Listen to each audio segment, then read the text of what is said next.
მოგესალმებით ქალბატონებო და ბატონებო, ეს არის გადაცემა ვენი ვიდი და მე მისი წამყვანი სოსო სალუქვაძე ვარ. დღეს შორი მოგზაურობა გველის ერთ კონტინენტზე, რომელიც ამავე დროს ქვეყანაც არის, მას უნდა ვესტუმროთ და ეს არის ავსტრალია. ალბათ ყველაზე უფრო ეგზოტიკური იმ კონტინენტებს შორის და ყველაზე გვიან, ასე ვთქვათ, აღმოჩენილი ადამიანის მიერ, რომელიც დედამიწაზე არსებობს საერთოდ. უზარმაზარი ქვეყანაა, კონტინენტებს შორის ყველაზე პატარა, მაგრამ ქვეყნებს შორის ერთ-ერთი ყველაზე უფრო დიდი, დაახლოებით 5 მილიონ კვადრატულ კილომეტრზე მეტიც კი მისი ფართობი, მაგრამ ეს არ არის ძალიან მჭიდროდ დასახლებული ქვეყანა. სულ 30 მილიონი კაციც კი არ ცხოვრობს, მაგრამ არის ძალიან საინტერესო მრავალმხრივ თავისი ბუნებრივი პირობების, წარმოშობის, ზოგადად გეოლოგიურ წარმოშობაზე მაქვს მე საუბარი, ეკონომიკური განვითარების და იმ ისტორიის თვალსაზრისითაც, რომელმაც ეს კონტინენტი და ქვეყანა ერთდროს ასე ვთქვათ, თაღლითების და დამნაშავეების, ასე ვთქვათ, გადასახლების ადგილი, აი როგორც საბჭოთა კავშირის დროს ციმბირი იყო მაგალითად, გადააქცია ერთ-ერთ ყველაზე წარმატებულ და განვითარებულ ქვეყანად. ამიტომ საინტერესო იქნება მასზე თხრობა. ჩვენ ძალიან კარგი, გამოცდილი, მოგზაური და სპეციალისტი გვეყოლება მეგზური, ეს არის ბატონი გიზო ჭელიძე, საერთაშორისო ურთიერთობების სპეციალისტი. ამჟამად გიზო მუშაობს სარემოსდაცვისა და სოფლის ორივეში მუშაობს, რაც მთავარია, სამინისტროში და ის ასევე არის პრაქტიკოსი, ასე ვთქვათ, ლექტორი, ასოცირებული პროფესორი არაერთ უნივერსიტეტში. გიზო, ძალიან დიდი მადლობა იმისთვის, რომ დაგვთანხმდი. სწორედ გასულ წელს თუ არ ვცდები, მქონდა ბედნიერება და საშუალება, რომ ამ კონტინენტს, რომელზედაც ჩვენ გვინდა დღეს რომ ვისაუბროთ, წვევოდი.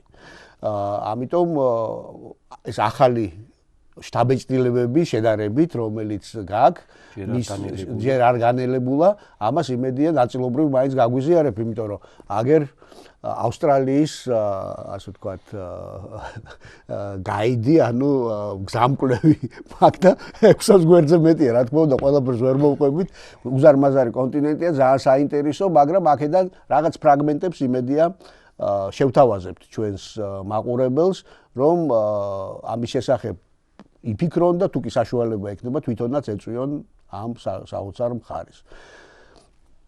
პირველი კითხვა ესეთი, რა ბევრ ადგილას ახარ შენ ნამყოფი, შენი მისიებით, რომელიც სამსახურს უკავშირდება ამ თვალსაზრისითაც და აი რა განსხვავებული შეგრძნება დაგიტოვა ავსტრალიის კონტინენტმა?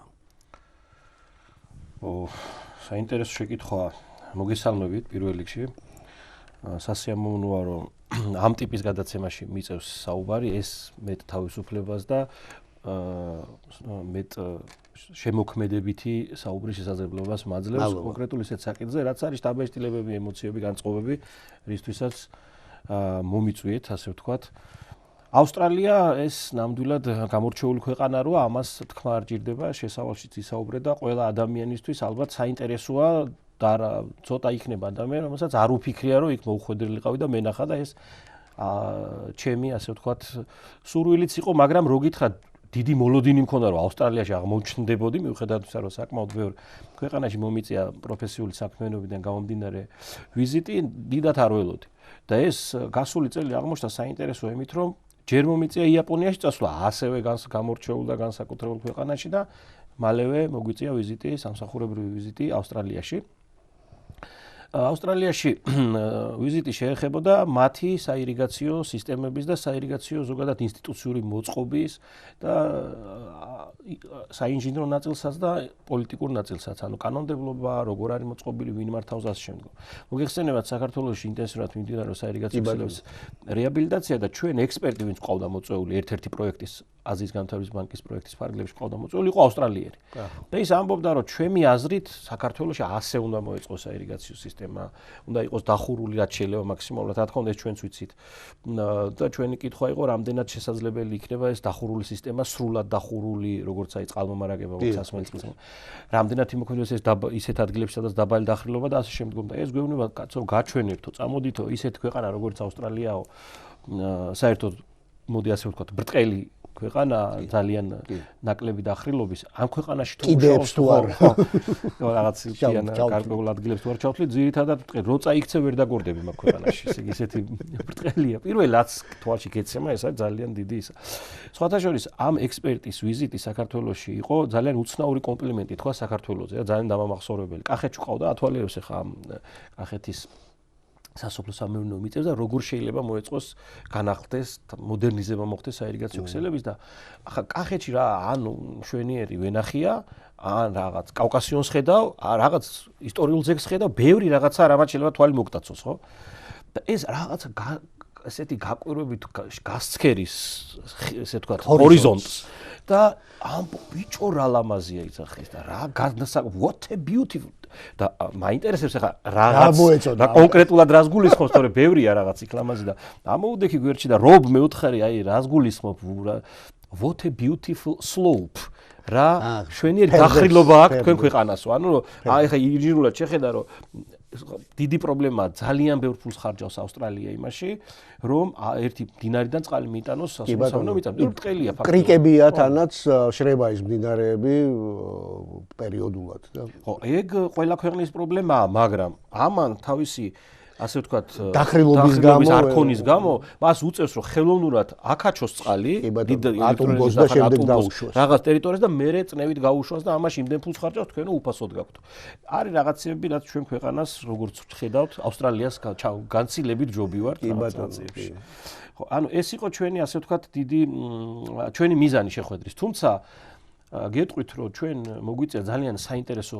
მოგზაურობა, საინტერესო ისტორია ახლავს ჩვენს ასე ვთქვათ მოგზაურობას, საინტერესო გეოგრაფიაში. კი ბატონო. აი ეს ისტორია ძალიან ხო. ამ გეოგრაფიამ შეძინა თავისი ასე ვთქვათ საინტერესოობა ჩვენს ვიზიტს. გეტყვით რომ ვიმოგზაურეთ, მოდით სად ვიყავით, გეტყვით ჯერ ამას, სამხრეთ აღმოსავლეთ ნაწილში კონტინენტის თუ ქვეყნის ერთ-ერთ ვერსიაზე შევთანხმდეთ. ორივე სწორია. კი ბატონო. ეს ის შემთხვევა რომ არ შეიძლება. 6 შტატია სულ და 3-ში ვიწია ყოფნა. ეს გახლავთ თვითონ შტატს ქვია სამხრეთ ავსტრალია, ქვია ვიქტორია და ახალი სამხრეთი უელსი. ახალი სამხრეთ უელსი. ეს საინტერესო ახალი სამხრეთ უელსი, იმიტომ რომ მე ახლა ისე ვიცოდი რომ ჯეიმს კუკმა რომ ავსტრალიას იქ შესწავლა დაიწყო პირველი სანაპირო ზოლი რომ შეისწავლა, თვითონ სახელიც მან და ეს არის 1770 წელი. და მერე მან მალევე მოხდა ის კოლონიზაცია და პირველი ბრიტანული კოლონია ზუსტად 78-ში უკვე პირველი რაც თვალშისაცემია რომ ხო ბევრი ქალაქი ვნახეთ რა ანუ ადელაიდადან დავიწყეთ და მელბურნამდე ჩამოვედით. აი ბენდიგო, ბერი, რენმარკი, სვონჰილი, აი ესეთი ქალაქები უფრო მცირე ზომის ქალაქები. ხო პირველი რაც არის შორს. ეს ქვეყანა არის ძალიან შორს რა. რითი როგორ ჩაფრინდით? დოხადან. 14 დიდი განსხვავება არ და შეიძლება კაი 15 საათის ვიფრინით. დიდი განსხვავება არ იქნებოდა. იქ გადაჯდომა თბილისამდე. ჯამში 24 საათი მოგვიწია რო არ დავმალოთ. მიდიხარ, მე ერთმა ადგილობრივმა მითხრა საინტერესო თქვენო ახლა თქვენთვის ეგ უცხოა, მაგრამ მეო ჩემ ქვეყანას რო ხედავ თვითფრინავიდანო ხო იქ რადარზე გიჩვენოს რომ შენს ქვეყანას შემოხვედი. საქართველოს შემოხვედი და 20 წუთში დაჯდა. შემოხვედი და კიდე 1-5 საათი მიფრინავ. ეს არის ცოტა უცნაურობა ჩემი ქვეყნისო, ანუ ეს რაღაც მასშტაბურობა, სიდიდე, რაღაც სხვანაირობა და ის რომ სამხრეთ ნახევარსფეროშია. აბსოლუტურად. ძალიან მნიშვნელოვანი, იმიტომ რომ სკოლის დროს ხუმრობთ ჩვენ ამოტრიალებული რუკებიც გვინახავს ხო სადაც რომელიც ევროპა-ცენტრული არ არის კი ბატონო მაგრამ არის ესეთი კარიკატურებიც გვინახავს რომ იქ ხალხი თავდაყირა პირველი რაცაც გიდასტურებთ ხალხი თავდაყირა არ დადის ნამდვილად არ დადის შეიძლება არ დადის ზოგიერთ თავდაყირას ჩრდილოეთ ნახევარსფეროში ვიდრე იქ მაგრამ ეს სეზონური განსხვავება სეზონებს შორის განსხვავება იყო რაღაცა პირველი ეფექტის მომხდენი იმიტომ რომ ჩვენ ჩავედით ეს იყო მაისის ბოლო აქ მაისის ბოლო ივნისის დასაწყისი ეს იყო იქ შემოდგომა დასრულდა და დაიწყო ზამთარი. ცივი პერიოდი. დაიწყო ზამთარი. ცივი პერიოდი რამდენად დაიწყო მეორე საკითხი, მაგრამ დაიწყო სეზონი ზამთარი. კალენდარულად ზამთარი. ხო და აქ რო კვირტი არა აქვს ხეს, იქ ფორთოხლის ისა აქვს, მოსავალი აქვს ასაღები. და დიდი ფორთოხლები და მანდარინები. აქ რო ვენა ესე ვთქვათ მოცლილია ჩვენი დიდი ხნის ესა რთველი დამთავრებულია, კარგახანია, იქ ბოდიშვიხტი აქ დამთავრებული კი არა, ჯერ კვირტიც არ არის, იქ ახალ დამთავრებულია რთველი. ხო და აი ეს იყო ისეთი უცნაურობა, რომ ფაქტიურად გაგიჩნდა, რომ სამყარო ძალიან უცნაურია, ნებისმიერ დროს შეგიძლია ცოცხალი ხილი შეჭამო. თავარია თუ გაქვს ამის მოგზაურობის შესაძლებლობა, ფორთოხას შეჭამო. თუ არ გეზარება 15-დან 24 საათამდე თვითმფრინავში ჯდომა. დღეს ყოველ შემთხვევაში ესეა ტელეპორტაცია ამის ფინანსური რესურსიც. ხო და აი ეს იყო იმდენად შთამბეჭდავი პირველ რიგში რომ მე ახლა სურათებსაც ხო ვიღებთ მერე ვათავსებთ სოციალურ ქსელებში თბილისში ჩვეულებრივი მაისია და პორტოხლის ხესთან გახარა გაკვირტული ეს ხო თავისთავად მართლაც ბუნება ძალიან საინტერესოდ განკარგავს ამ რეჟიმებს რომელიც ბევრ რაღაცაზეა დამოკიდებული ავსტრალიის კონტინენტზე მოდი 1-2 სიტყვა ვთქვათ რომ ეს ზოგადად გეოლოგიურად ხმელეთის უძველესი ნაწილია. ბრტყელიც იმიტომ არის, რომ აქ ძალიან ინტენსიური იყო ამ ეროზიისა და ნიველირების ტერიტორიის პროცესები, ხო? და არსებობს აი ცენტრალურ ნაწილში, ამაზედაც ორ სიტყვას მე ვიტყვი, ვთქვათ, იმიტომ რომ მე მომიწია იქ ყოფნა, შეჯდებართვით, რა თქმა უნდა. რომ არის აბსოლუტურად მოსწორებული ტერიტორია, სადაც აი 300 მეტრის სიმაღლის სულ რამდენიმე მასივია, დანარჩენი არის აბსოლუტურად, ასე ვთქვათ, აი რასაც შენ ამბობ, ბრტყელი, ზეგანი და ძალიან ესეთ მისტიკურ შთაბეჭდილებას ტოვებს. ერთ დროს ეს გონდვანის ნაწილად ითვლება, ხო, რომ სამხრეთ აფრიკის, სამხრეთ ამერიკისა და ანტარქტიდის კონტინენტებთან ერთად ქმნიდა ამას, მაგრამ შემდეგ აი ამ დრეიფებისა და გეოლოგიური, გეოტექტონიკური პროცესების გამო ის ცალკე კონტინენტად ჩამოყალიბდა და არც არავინ აიცოდა მის შესახებ, აი სწორედ მე-18 საუკუნის ბოლომდე. და რამდენად საინტერესო, უბრალოდ არც არავინ იცოდა, ცოტა ისეთი ნათქვამია, იმიტომ რომ ადამიანების დასახლება იქ მოხდა 60,000 წლის წინ. მაშინ როდესაც ჯერ კიდევ გამყინვარება იყო და ხმელეთის ხიდიც კი არსებობდა, ანუ ხიდი რა გასასვლელი სამხრეთ ვთქვათ აღმოსავლეთი აზიიდან, აქ თუმცა უფრო უმეტესად მაინც ტივებით ჩადიოდნენ როგორც ჩანს ბამბუკის და ასე შემდეგ და ის აბორიგენები 60,000 წელი ცხოვრობდნენ აქ თითქმის მთელი ასე ვთქვათ ეთერნიტი რასაც ქვია ხო ასე ვთქვათ მთელი ეს უსასრულობა და უსმოთ 2 საუკუნის წინ ჩამოვიდნენ თეთრკანიანი ხალხი და სრულიად შეცვალეს იქაურობა, რაც ძალიან გასააზრებლად ძალიან რთულია. ხომ არ გქონია საშუალება, რომ აი ეთნიკურ, ასე ვთქვათ, ეთნიკური შემადგენლობისთვის, მათ შორის აბორიგენული მოსახლეობისთვის შეგეულო თვალი. ესე იგი, ეს არის ერთ-ერთი სპეციფიკა ამ ქვეყნის, იმიტომ რომ ბევრ ქვეყანას ყავს თავისი აბორიგენი მოსახლეობა ისტორიულად იმ ტერიტორიაზე მკვიდრი, მაგრამ ამ ასე ვთქვათ, მოსახლეობა სხვა ისტორია აქვს. ის კი არა ზოგიერთი ავსტრალიელი იმასაც კითხვის, რომ არა თუ იქ ჩავიდნენ, არამედ იქიდან წამოვიდა კაცობრიობა. არის ესეთი ჰიპოთეზაც არის. ვიკამათეთ, იმიტომ რომ ის არის რაც არავინ არ ვიცით და ამაზე კამათ არ ღირდა, თუმცა არის ესეთი მოსაზრებაც, რომ მათ ამაყობენ ამ სიძველით არა მარტო გეოლოგიური სიძველით, არამედ ასე ვთქვათ, ადამიანის დასახლებული პუნქტი, რომელიც იქ გაჩნდა საკმაოდ დიდი ხნის წინ და ის ძალიან დიდი მრავალფეროვნება არის აბორიგენების, იქ არის ანუ ბევრი ჯგუფები საკუთარი ენებით, ზოგიერთი ენას რამდენიმე მხოლოდ ასეული ადამიანი შეიძლება საუბრობდეს, ამაზე გვქონდა საუბარი. რაც შეეხება შეხვედრას, ეხლა ჩვენ ვიყავით ან საირიგაციო ქსელებზე, ან გზად უდაბნოში გადავადგილდებოდით, ან ურბანულ სივრცეში. ხო, აქ ეხლა რთულია, რომ ასეთ დასახლებას შეხვდეთ, მაგრამ ყველგან არის ეს. და თვითონ გვითხრეს, რომ თქვენ რომ გამოარჩიოთ, სახეზე იცნობთო, იმიტომ რომ განსხვავებული იერი, განსხვავებული ჰაბიტუსი, განსხვავებული შესაძლებლობა, კანის ფერით დამახასიათებელი კანის ფერი და ფიზიონომია რა აბსოლუტურად დამახასიათებელი. ერთი რაც მომეწონა, არ ვიცი ხა ეს რამდენად მთელი ავსტრალიას მოიცავს, მაგრამ ჩვენ ვინც შეხვდა, მათ აქვთ ისინი თავის თავს ნამდვილად თვლიან, რომ მოვიდნენ ამ ტერიტორიაზე, ისე რომ ადგილობრივი მოსახლეობა მნიშვნელოვნად შეავიწროეს, ფაქტიურად მოახდინეს მათი ტერიტორიების ოკუპაცია, კი რა თქმა უნდა, მე ათვისება და განვითარება და რაღაც, მაგრამ ის ხალხი ცხოვრობდა მანამდე და არ ჩავყვები ეს ისტორია ყველასთვის ცნობილია, ადგილობრივი აბორიგენები როგორ შეავიწროეს, იქ არის ცალკე დაკარგული თაობა, ასეთი ისტორიაც არსებობს, როდესაც პატარა ბავშვებს ართმევდნენ. მოკლედ, ამისთვის ისინი თავს დამნაშავედ გზნობენ. და დანაშაულის გარკვეული არა, გამოკვეთილი და მკაფიო, რომელსაც იგრძნობს ადამიანი, იმიტომ რომ ბევრს არა აქვს, ჩვენ ვიცით რომ ევროპელები ბევრ კონტინენტზე გადასახლდნენ, ან კოლონიზატორები იყვნენ, ან ადგილობრივი მოსახლეობა ევროპიდან გადასახლდნენ. და ამას სულაც არ განიცდიან. არც განიცდიან და დიდად არ ცვლიან რომ ეს პრობლემა იშვიათია, მაგრამ ეს გამიკვირდა რომ თვითონ ასე ხაზგასმით აღნიშნოთ ჩვენ ძალიან ცუდად მოვეკეცით. იქ მერე დაავადებები გავრცელდა, იმაში ბევრი ადამიანი გარდაიცვალა, მათი პოპულაცია მნიშვნელოვნად შემცირდა. თან გაალოთ ეს იქაურო.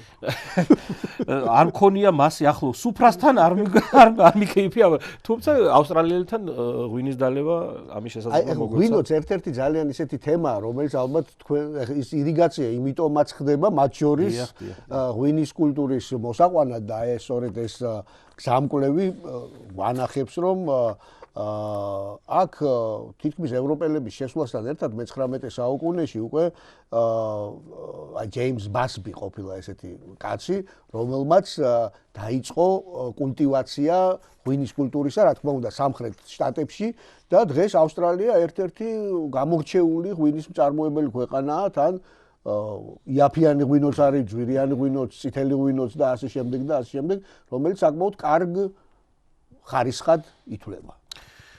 ღვინო ქართველ კაცს რო არ მოგხვდეს და ვენახი თვალს შეუძლებელია, დაახლოებით ის იყო ჩვენი შტაბ-ეშტილი. აქ რა მოგიყვანო, შემადლიანო შენა, იმიტომ რომ მოგვიწია ძალიან ბევრი ასე ვთქვათ, გაშენებული, ლამაზად მოვლილი ვენახის ნახვა, მეურნეობების ნახვა ფაქტიურად. მაგრამ ის ბრტყელზეა ეს თუ ბრტყელზეა. ეს არ არის ხმელთაშუა ზღვისპირული რაღაც ფერდობები შექმნა. ფერდობები არა აქვს შესაბამისად. მაგრამ სამაგერო დიდი სივრცეები. ჯერ მან არ მისულა რომ ხელოვნური ფერდობები შექმნა და გაეშინა, თუმცა ხელოვნური წყლისაწევები აქვს.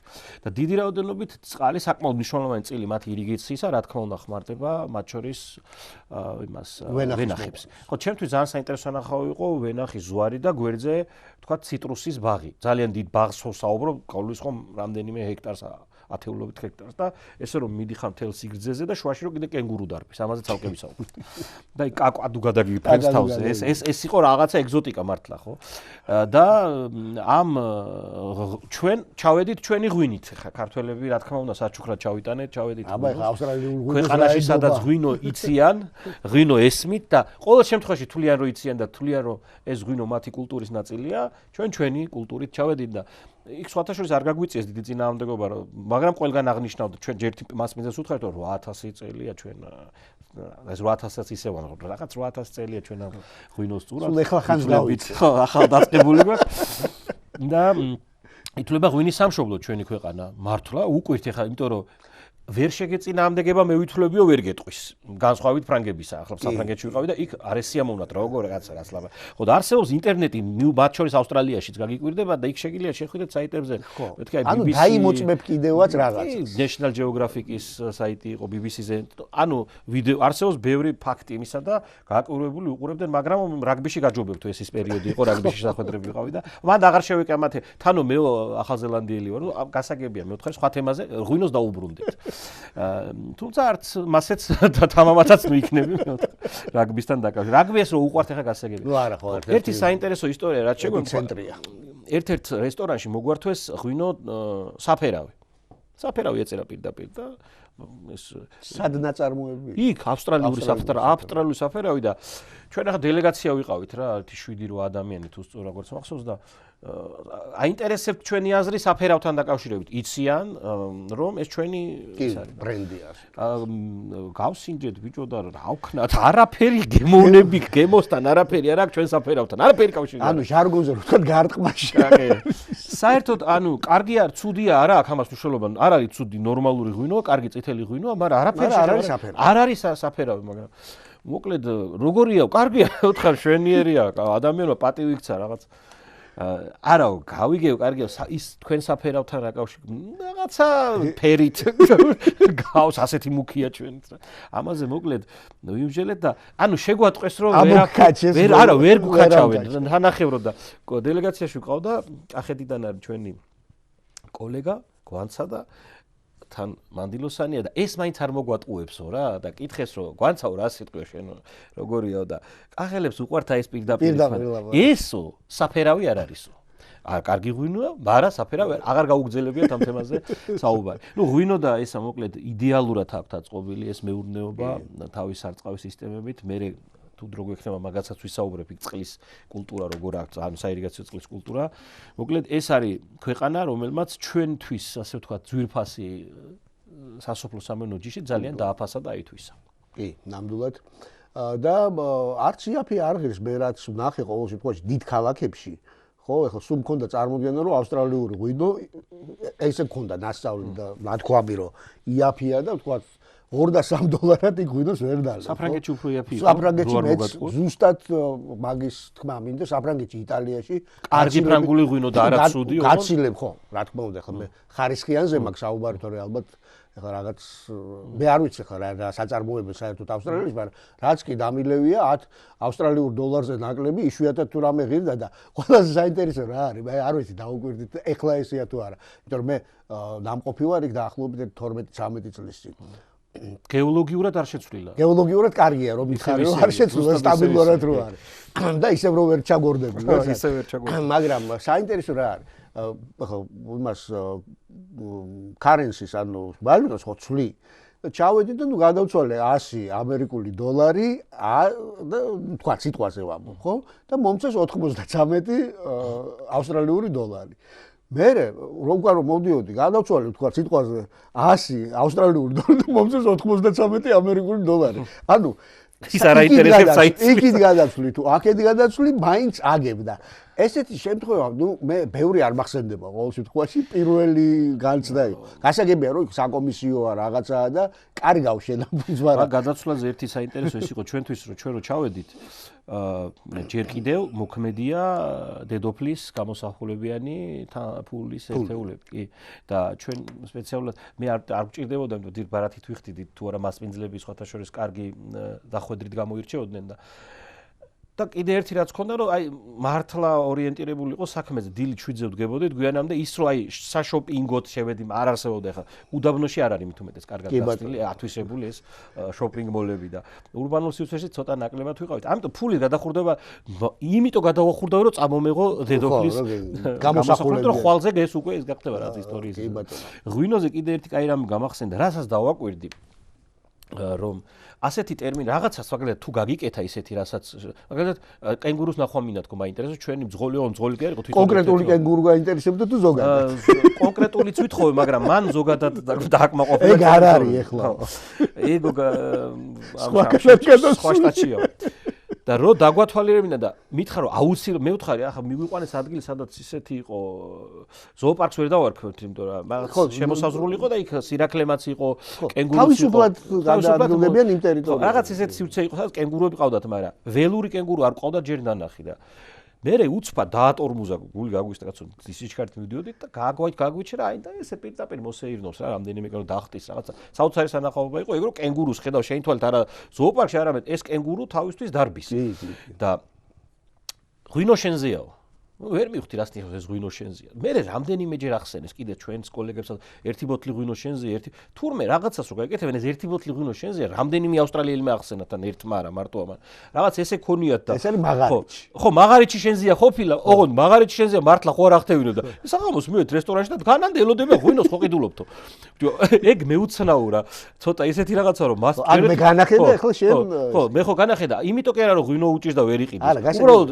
რახან შენ ეს ღვინო მაღარიჩის კისრებაზე შენ ასე ვთქვათ დაგავალდებული რატო მიდი ბარემ ანუ ესეთი ასე ვთქვათ ეს მოხდა რამდენჯერმე და არა გამიგვირდა რომ მართლა ხო არ ვიყიდი ღვინოს იმიტომ ჯერ ჩაუტანე ქართული ღვინო და მე უხერხულ ახლა ავსტრალიას შევიდე რესტორანში და შევუკვეთო ავსტრალიელისთვის ავსტრალიური მაგრამ რომ დასყედით ღვინის თქვენ გადაიხადეთ ხო ამ შემთხვევაში გადაიხადეთ თუ გვითხრეს და ეგ გამიგვირდა კიდე მეორე რაც სუფრასთან დაკავშირებით იყო და თვითონ ავსტრალიელებმა მიგვითითა რომ აი ეს უცნაური ესეთი განსხვავებაა ჩვენ კულტურებს შორისო ძირთად ხო ინდივიდუალური საკვებია. მოკლედ სამზარეულოთი ვერ დაიკვეხნიან სიმართლე უნდა თქვა. არა აქვთ არაფერი სამზარეულო ხა ის რაც არა აქვთ სხვა არის ბურგერი, არის სტეიკი, არის პიცა, არის უფრო ისე თევზის პროდუქტები, მაგრამ ისე ანგლოსაქსური და ავსტრალიური უჭამე რამე ვერ იტყვი ეგეთ რაღაცას რა. მაგრამ გემრიელია რაც აქვთ ყველაფერი, საკმაოდ გემრიელი და რო შევჭამეთ ხა ინდივიდუალური კერძები ხა ჩვენგან განსხვავებით და მორჩა სუფრა კიდე რამე სხვა შევუკვეთავთ გეკითხება მას მინძელი არა იმიტომ რომ სუფრა საბსოლუტურად დაცარიელდა და შენო ახლა მე ერთ რაღაცას მე საქართველოსიო აღმოვაჩინე რომ თქვენო ბევრი საჭმელი გიყვართო სუფრაზეო და შეურაცხყოფათ მიგაშინათ აი რაც არ უნდა ადამიანი ნაკვები იყოს მაინც უნდა იდოს საჭმელი სულ რო გადიხარ უნდა რჩებოდეს რაღაც საჭმელი და ჩვენთანო პირიქით არისო საკვებიო თუ დარჩა სუფრაზე ესო საშინელებად ითვლება რომ არ შეიჭამა ბოლომდე და ახლაო ცარიელ სუფრაზე იძახის ეს ვარიო ავსტრალიურიო 64-ო და ქართული ჯოჯოხეთი. მე მინდა ერთი ესეთი კითხვა დაგისვა და გადავიყვანოთ ჩვენი საუბარი იქნება ესეთ თემაზე, რომელიც არანაკლებ არის დაკავშირებული ბუნებასთან და იმ სივრცეებთან, რომელიც ავსტრალიაში არსებობს. მე ძალიან კარგად მესმის ის ფაქტი, რომ ხა სამი შტატი ვერ გამოხატავს იმ ძალიან დიდ მრავალფეროვნებას, რომელიც ავსტრალიაშია, მაგრამ და განსაკუთრებით უზარმაზარი ტერიტორიებია, ნახევრად უდაბნო, თუმცა შენც როგორც ამბობ გიზო, მოგიწია უდაბნოში, მაგის გარეშე არ არსებობს. მგზავრობა ყოველ შემთხვევაში. 1/13 ქვეყნის არის უდაბნო. კი, ბატონო. და პრაქტიკულად აი კანტებში აქვს, ასე ვთქვათ, დასახლებული მჭიდროდ ტერიტორიები. აი ბუნებაზე რა კი ვისაუბრეთ, ბუნებაც ძალიან განსხვავებულია, იმიტომ რომ ჩრდილო ნაწილი ავსტრალიის ტროპიკულ სარტყელშია და იქ ცოტა განსხვავებული, უფრო ჯუნგლებთან და აი ასეთ ტერიტორიებთან დაკავშირებული ბუნებაა, რეინფორესტები, ხო, ანუ უფრო კენიანთან, კარპენტარიის, ასე ვთქვათ, ყურეში და ასე შემდეგ, მაგრამ უფრო სამხრეთიდან მოდიხარ, უფრო ზომიერია და ზოგან უდაბნო ნაწილებიც აქვს. რა გარდა კენგურუებისა, მაგრამ კენგურუებზედაც 1-2 სიტყვა რო თქვა, შენ ნაცნობ კენგურუს კაი რა ვერ ნახე, სხვა კენგურუებზე თქვი და კიდევ რა ცხოველები შეგხვდათ ისეთი, რომელიც აი ნამდვილად ძალიან ეგზოტიკურია რა. ამითი ხო ავსტრალია გამორჩეულია. ესე იგი ჯერ ერთი ასეთი რაღაცა ვთქვათ, რომ ავსტრალიაში რომ მიდიხარ, ვერ იტყვი რომ ისეთ რაღაცები სანახავთ, იმიტომ რომ რაც არ ვიცი. საოცრება ამ ქვეყნის ის არის, რომ ისეთი რაღაცები სანახავთ, მიდიხარ, რაც ისედაც იცი. მაგრამ მაინც როცა ნახავ, აი იმის ნახვა რაც სკოლაში წიგნში გაგიგია. ახლა მაგალითად ალბათ გემახსოვრება სკოლიდანაც დინარე მიურეი შენაკადი დარლინგით. მიურეი დარლინგით ეს ბავშვობაში მესმოდა არაზროს არ წარმომედგინა თუ დარლინგის და მიურეის შენაკადი სადაც ერთებიან შესართავთან ერთად მოხდებოდი არაგვის და მტკვრის არ იყოს, ხო? ანუ ეს იყო რაღაცა ბავშვობაში რომ არ წარმოგიდგენია რომ ის რაც გეოგრაფიის მასწავლებელმა გასწავლა. საბოლოოდ მიურეი ჩაედინება სიდნეისთან ყურეში და მიურეის ყურეში. ჩვენ მიურეის ასე ვთქვათ, ჩვენი კუთხით რო ვთქვათ, საირიგაციო მიურეიზე ჩამოკიდებულ საირიგაციო სისტემებზე ვიყავით და ეს ასე ვთქვათ ავსტრალიის მომხიბვლელობა იმაში მდგომარეობს, რომ არაფერი ისეთ სანახავად არ წავსულა, რაც წინასწარ არ გამიგია, არ წამიგდა ტელევიზორს არ მინდა. მაგრამ შენი თვალით რო ნახულობ, ეს არის კარგი. აი, წეღან ვახსენე, ხო? ის არის ვიდეოშიც კი რო გადაუღედა ჩემს მეგობრებს, ვაჩვენე და ოჯახის წევრებს, რო ხედავ შენ თვალწინ ველური კენგური. ანუ ველურ გარემოსთან ასე ახლოს მე არასდროს არ ყოფილი ვარ. იმიტომ რომ არის ტერიტორიები ერთი შტატიდან მეორე შტატში რომ მიდიხარ ან ერთი ქალაქიდან მეორეში აბსოლუტურად დაუსახლებელი ცარიელი ტერიტორიები და ეს არის აუთვისებელი ვერც აითვისებ იმას და ეს არის ჰაბიტატი ძალიან ბევრი სახეობის საოცარი ჰაბიტატია წერიდან დაწყებული ხიდან დაწყებული უცნაური ხეები სხვანაირი ბუჩქები რომელიც მანამდე არ გინახავს ბევრი რეპტილიებიც არიან იქ აი რეპტილიებზე მივალ ეგ ხო ვიცით რომ ავსტრალიაზე მე რაც ვიცოდი ყველაზე გავრცელებული ისაც მეშინოდა რაც კი დაფრინავს დაღოღავს დაცურავს დადის გადარბის ყველაფერი იკბინება და ყველაფერი შხამიანი ასეთი მით განწყობით წავედი და აღმოჩნდა რომ ეს ზამთრის პერიოდში ეს ყველაფერი ესენი რო დარბიან და დაცურავენ და თავისთვის არიან სადღაც მისულები ისე კი ვკითხე რომ მიკბინოს მე უთხარი ახლა ჩვეულები მდინარის პირებში ჩავდიოდი გველმა მე უთხარი გურუი გეტყობე უკბინო შენ მეც კი უკბენ მაგრამ მე რამდენი მაქვს დრო ექიმთან ეგ მაინტერესებს და დაახლოებით 20 წუთი 25 წუთიო გაქვსო საკმაოდ ისეთი მოგფენია. ხო და აქ ამას იმ ადგილას მეუნება 2 საათნახევარია რომ მოვდივარ და დასახლებული პუნქტი არ მინახავს და ვთხარი 20 წუთში სად უნდა მიმიყო. თან გაქვთ მეთქი ალბათ შესაძლოა თან გაქვთ რამე. არა, კაცო, აქ ნუ ნერვიო ზამთარი ახლა არაფერი არ. ანდა გაიხედე წინო კაცო, რატო უნდა გიგბინოსო. ხო. ნუ ცოტა მეტად გავფრთხილ. ნუ დააბიჯებდა არის. ერთი ადგილი იყო სადაც ტბის პირას მივედით, შევისვენეთ, აი ვზივართ უცბად და იმ ტრედები რო გადაგერდეთ, ესე თეთრმა კაკადუებმა, ესე იგი მთელი დიდი ასე შხუილი. ხო, შხუილი და იქვე ხეებზე ჩამოსხდნენ და ეს არის რაღაც ესეთი. თან ეს ხეებიც რაღაც გამხმარი, რაღაცა დატოტვილი. ევკალიპტებია ძალიან ბევრი, იმიტომ რომ ალბათ არა, ეს უკვე უფრო ტენიან ნაწილში. აი ქვევით სადაც უფრო ახლოს ოკეანესთან და ზღვასთან ახლოს უფრო ეგ არის. კი.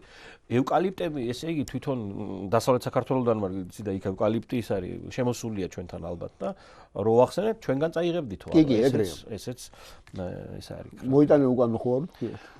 სხვათა შორის კარგი ვინოს თუ მოიტანე? იცი, კაი რაღაც ახსენე, რო არ შევეხო არ შემიძლია ავსტრალიურ იუმორს. აი ვერაფერს ვეწარა, არ უნდა გამკვირვებოდა ბუნება და ველური გარემო, ყველაფერს ველოდი, მაგრამ აი მართლა რო გამიკვირდა რო არ ველოდი, ეს არის იუმორი. ამ ხალხს აქვს ისეთი იუმორი. ჩვენ რო კარგად გავუგებთ, ხო, იუმორი სოფლიოში ბევრი ქვეყანა სხვა. მაგრამ ხო, ხანდახან აცდენია. ხო, აი, მაგალითად, მგონია რომ ბრიტანული იუმორი შევხვდები, ბრიტანული იუმორს ვერ ვიგებ, შეიძლება კარგია, მაგრამ მე ვერ ვიგებ, არ მეცინება.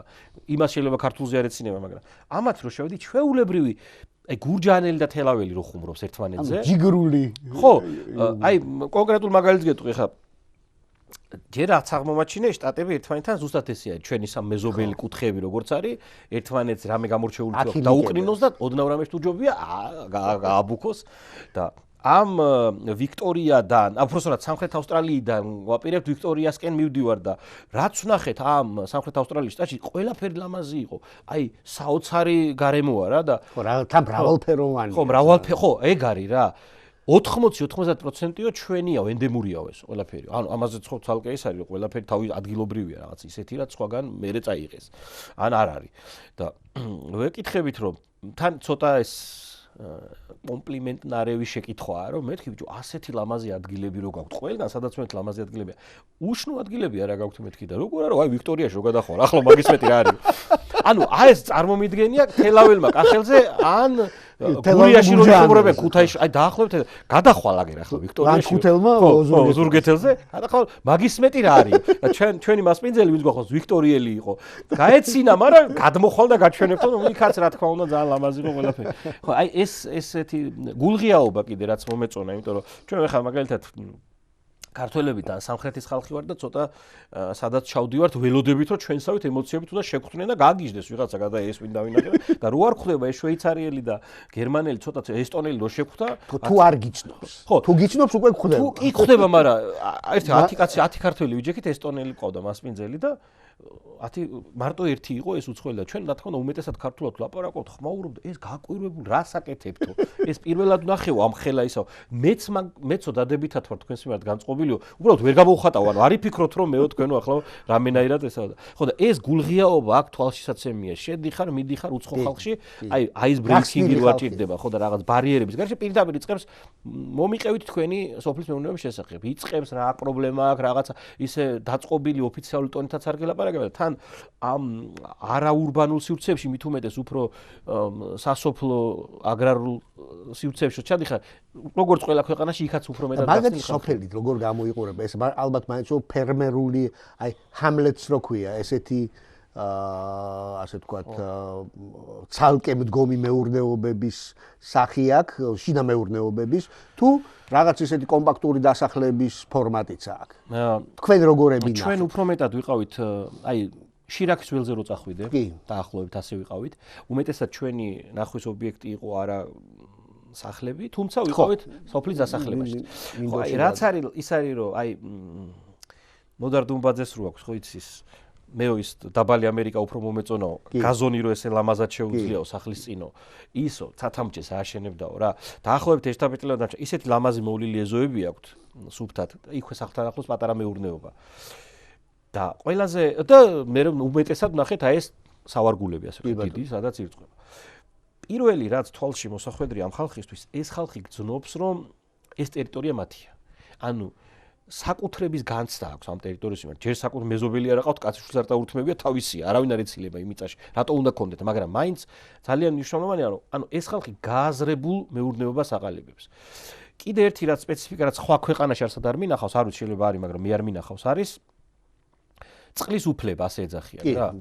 წყლის უფლება ნიშნავს, რომ ოდესღაც დათვალეს რაღაცა ჩამონადენი, რა რაოდენობა თქვა, ააშენეს დიდი კაშხალი. რამდენს უნდა მოემსახუროს და ითვლება რომ დინარეში არსებული ეს წყალი ეკუთვნის მოსახლეობას. კომუნას ეკუთვნის.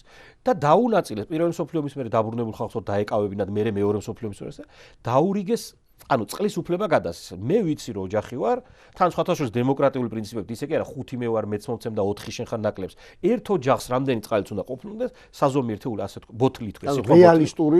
რეალისტური, ანუ სიტყვა თქვა ბოთლი და ის ბოთლი არ იგულისხმება, რაღაც საზომი ერთეული. ამდენი ბოთლი წყალი აქვს ამ ოჯახს, იმდენი ბოთლი იმას.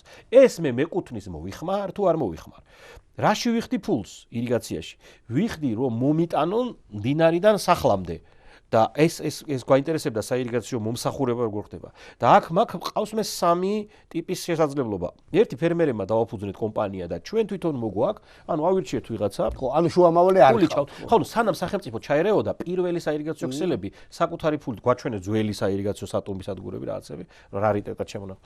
მეორე ანუ სახელმწიფოს ვუკვეთა, სახელმწიფო ფულს იმაში არ მახდენოს, რომ წყალში გადავიხადო, იქ ეგრია. წყალი ჩემია, რომ მომი ამოტუმბა დენი დახარჯა მომსახურებაში და ან ცალკე კერძო კომპანია, რომელიც შეიქმნა თავისით და დავიქირავე რომ შენ იმისთვის რომ ხო დაუკვეთო მათ ესე. ან და მე მოულა შენახვა განახორციელო. ეს უცნაური თემა რომ წყალი არის ჩემი.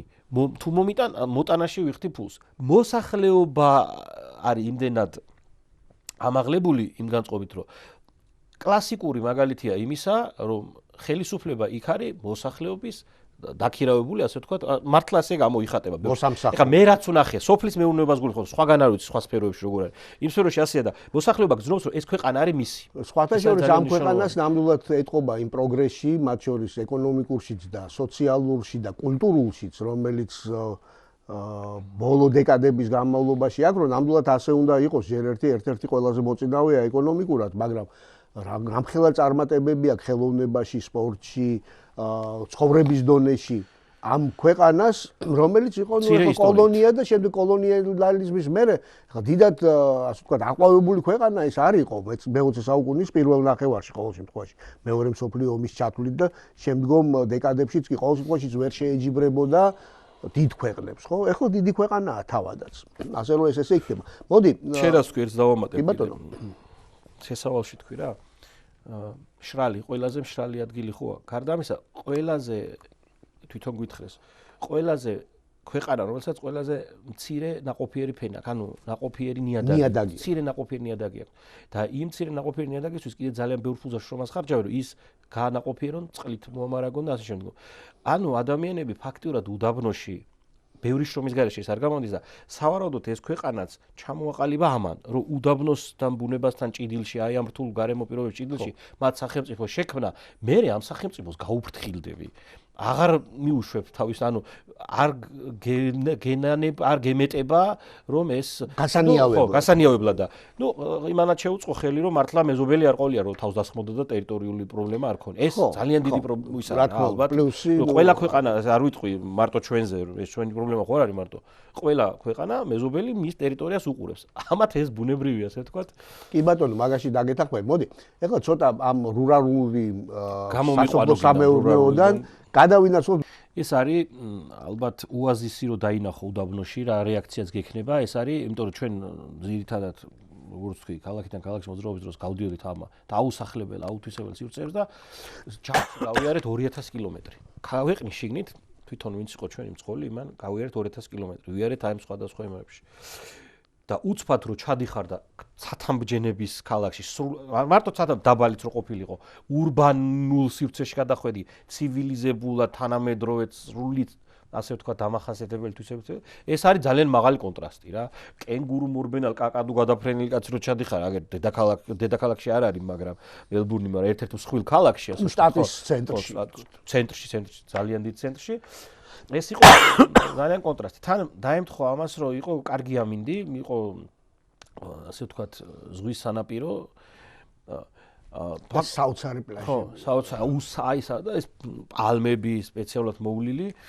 ფაქტობრივად კონტინენტსაც 3 ოკეანე ესაზღვრება და გადიხარ სანაპიროზე და გასცქერი სივრცეებს, ოკეანეებს გასცქერი, ერთიც კი არა, რამდენიმე ოკეანეს და ესეც მაღალი, ანუ გარდა ამ ურბანულობისა, ქვიშაა რაღაც საოცარი. ხო, ქვიშა სერფინგის მოყვარულთათვის ერთ-ერთი საუკეთესო ადგილი.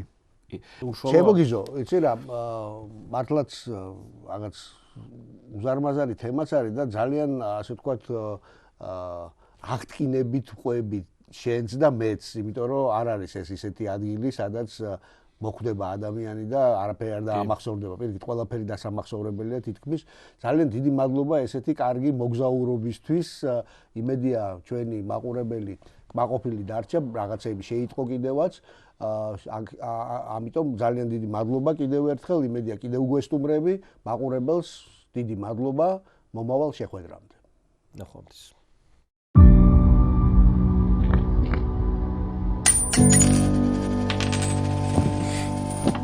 Yeah.